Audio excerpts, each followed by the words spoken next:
রান্না করার সময় দুই শব্দের একটি জিকির মহিলারা করতে পারলে ওই পরিবারের উপর আল্লাহ রাব্বুল আলামিন গায়েবী রিজিক নাজিল করবেন। আমার মা বোনরা যখন রান্না করে তারা যদি দুইটি শব্দের একটি জিকির সব সময় পড়তে পারে রান্না করার সময়, আল্লাহ রাব্বুল আলামিন তার গায়েবী খাজানা থেকে আল্লাহ রাব্বুল আলামিন রিজিকের বরাদ্দ করবেন। আল্লাহর হাবিব সাল্লাল্লাহু আলাইহি ওয়াসাল্লামের হাদিসের মাধ্যমে এই আমলটি অ্যাপ্রুভড এবং আহমদ ইবনে হাম্বল রাহিমাহুল্লাহ তার ঘটনা থেকে এই আমলটি পাওয়া যায়। অনেকে অনেক সময় বলে, হুজুর আপনারা এত রিজিকের ওয়াজ করেন, আপনারা নিজেরাই এই আমল করলে পরে তো আপনাদের রিজিকের অভাব হয় না। দেখেন ভাই, রিজিকের যে ব্যাখ্যা, রিজিকের যে বুঝ, এটা আপনারা বুঝেনি না। রিজিকের সর্বনিম্ন স্তরকে বলা হয় টাকা পয়সাকে রিজিকের সর্বনিম্ন স্তর বলা হয়।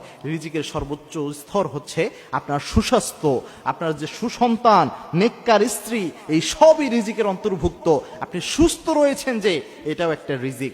সুতরাং শুধু টাকা পয়সাকে রিজিকের স্তর মনে করেন না, বরং money is the lowest stage of risk. রিস্কের সর্বনিম্ন স্টেজ হচ্ছে এই টাকা পয়সা। সুতরাং রিজিক যদি বৃদ্ধি করতে চান, মা বোনরা এই কাজটা করতে পারেন। সেটা হচ্ছে যখনই আপনি রান্না করছেন তখন ইস্তেগফারের আমল করবেন। ইস্তেগফারের আমল কত গুরুত্বপূর্ণ আল্লাহর হাবিব সাল্লাল্লাহু আলাইহি ওয়াসাল্লাম জানিয়েছেন, মাল্লাজিমাল ইস্তেগফার, ইস্তেগফারের সাথে যে ব্যক্তি লেগে থাকে তিনটা পুরস্কার আল্লাহ রাব্বুল আলামিন তাকে দান করেন। তার মধ্যে একটা পুরস্কার হচ্ছে ওয়ারযুকুহু হাইসু লা ইয়াহতাসিব, এমন জায়গা থেকে আল্লাহ রিজিক দেয় যা সে কল্পনাও করে নাই। কিন্তু রান্না করার সময় কেন ইস্তেগফার করতে হবে, এটা আমাদের চিন্তা আসতে পারে।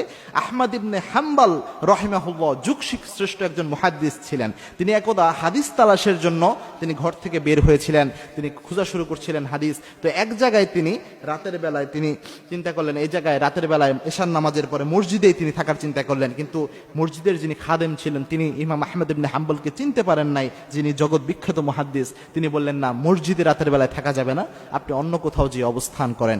ইমাম আহমদ ইবনে হাম্বল তিনি চিন্তা করলেন গভীর রাত কোথায় যে অবস্থান নেওয়া যায়। তিনি লক্ষ্য করলেন একজন যুবক রুটি বিক্রেতা, তিনি রুটি বিক্রি করছেন। ইমাম আহমদ ইবনে হাম্বল চিন্তা করলেন, যাই ওই যুবকের কাছে যে তার চুলার পাশে বসে রাতটা কাটাইয়া দেই। যুবককে বললেন, যুবক ভাই,